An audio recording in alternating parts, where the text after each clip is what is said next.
Hello everyone, આજે હું આવી છું રંજીતનગરની શાક માર્કેટ, જ્યાં સવારે શાક વેચાય છે અને અત્યારે અવનવી વસ્તુ વેચાય છે, કેમ કે કાલે છે રક્ષાબંધન, એટલે અહીંયા આજે રાખડી વેચાય છે.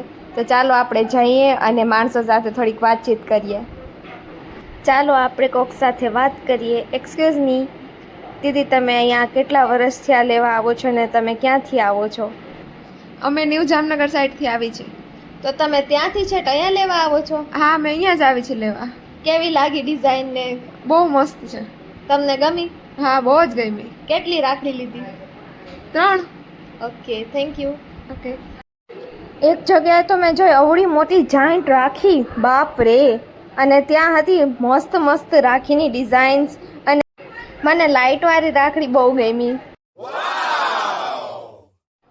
થઈ ગઈ શોપિંગ? હા, થઈ ગઈ શોપિંગ. કેટલી રાખડી લીધી? 5 રાખડી લીધી. 5 ભાઈઓ છે તમારા? હા, મારે 5 ભાઈઓ છે. હા, બધા અહીંયા જ છે? હા, બધા અહીંયા જ છે. હા, તમે અહીંયા જ રહ્યો છો? હા, અમે અહીંયા જ રહીએ છીએ.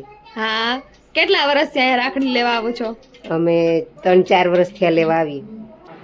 આજ વર્ષે તો રાખડીની ડિઝાઇન અને એના ભાવ બંને એકદમ સરસ હતા. આ અંકલ તો 10ની 5 રાખડી વેચતા હતા. હા, 10ની 5. પહેલાં તો મને પણ વિશ્વાસ ન આવ્યો. પછી એમની સાથે વાત કરી ત્યારે ખબર પડી કે એ દર વર્ષે અહીંયા જ ઊભા રહે છે અને હરેક તહેવારની એ વસ્તુઓ રાખે છે. અત્યારે એમની પાસે રાખડી છે ને નવરાત્રિના ટાઈમે એમની પાસે નવરાત્રિની વસ્તુઓ હોય છે, અને એ છેલ્લા 20 વર્ષથી એમનો એક જવાબ મને બહુ ગમ્યો. સાંભળો. જે ઘરાક છે એ આપણા ભગવાન છે, અને ભગવાન આપણાથી ખુશ તો આપણે ખુશ, એ સમજીને હું આટલા વર્ષથી ધંધો કરું છું, એટલે જ કરી શકું છું ધંધો. એક અંકલ તો ત્યાં લેસ પટ્ટા અને નવરાત્રિની બધી વસ્તુ વેચતા હતા. તો મેં એમની સાથે વાત કરીને પૂછ્યું કે કાલે તો રક્ષાબંધન છે, તો તમે રાખડીની જગ્યાએ આ બધું કેમ સેલ કરો છો? ત્યારે એમણે મને જણાવ્યું કે એ તો હંમેશાથી આ જ વસ્તુ વેચે છે. કોઈ પણ ત્યોહાર હોય અને ત્યોહાર સાથે સ્વીટ ના હોય તો એ ત્યોહાર ન કહેવાય. એટલા માટે જ આ ભાઈ વેચે છે રાખડી સાથે સ્વીટ. તો ચાલો એમને મળીએ. આ ભાઈ પાસે હતું વન સ્ટોપ સોલ્યુશન, જ્યાં રાખડી અને સ્વીટ બંને એક સાથે જ મળી જતા હતા. કે આપણે રાખડી લઈએ તો સ્વીટ તો લેવાનું જ હોય, તો એ બીજે નહીં જવાનું, અહીંયાથી જ રાખડી ને સ્વીટ બંને એક જ જગ્યાએથી મળી જાય. ગમે તે ફેસ્ટિવલ કે ત્યોહાર હોય તો લેડીઝને એમાં કપડાં અને ચપ્પલ લીધા વગર ચાલે જ નહીં.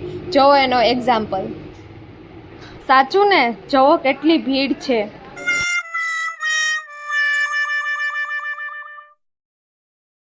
જે બહેનોને રાખડી કુરિયર કરવાની હોય એમના માટે આ બેસ્ટ સોલ્યુશન છે, કેમ કે એક જ બોક્સમાં રાખી, કંકુ ને ચોખા બધું જ આવી જાય. અમે ગયા હતા સ્વીટ લેવા, પણ ત્યાં બહુ ભીડ હતી એટલે અમે અંદર જ ન જઈ શક્યા.